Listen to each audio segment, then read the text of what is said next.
কোরবানির ঈদের ছুটি শেষ হয়ে গেছে বুধবার, কিন্তু এখনও রাজধানীতে ফিরছে কর্মজীবী ও শ্রমজীবীরা, কারণ তাদের ফিরতে হবে কর্মক্ষেত্রে।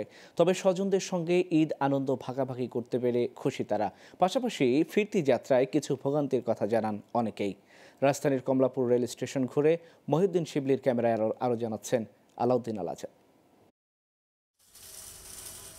কুরবানি ঈদের ছুটি শেষ হওয়ায় মঙ্গলবার থেকে ঢাকায় ফিরতে শুরু করেছে বিভিন্ন শ্রেণী পেশার মানুষ।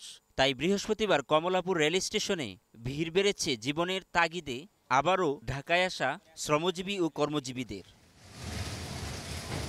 এ সময় ছুটিতে গ্রামে স্বজনদের সঙ্গে ঈদ আনন্দ ভাগাভাগি করতে পেরে খুশি বিভিন্ন শ্রেণী পেশার মানুষ।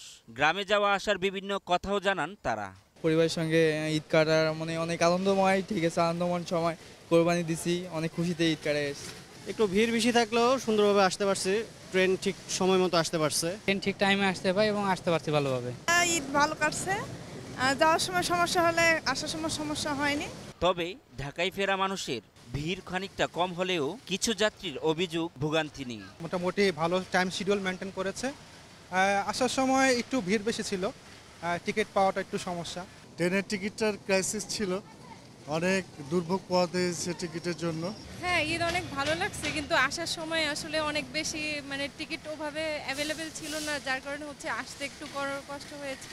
ঈদের ছুটি শেষে রাজধানীতে শ্রমজীবী ও কর্মজীবীদের আবারও ফিরে আসায় নীরব স্টেশন ও কাউন্টারগুলো ফিরেছে চিরচেনা রূপে। আলাউদ্দিন আল আজাদ, গ্লোবাল টেলিভিশন, ঢাকা।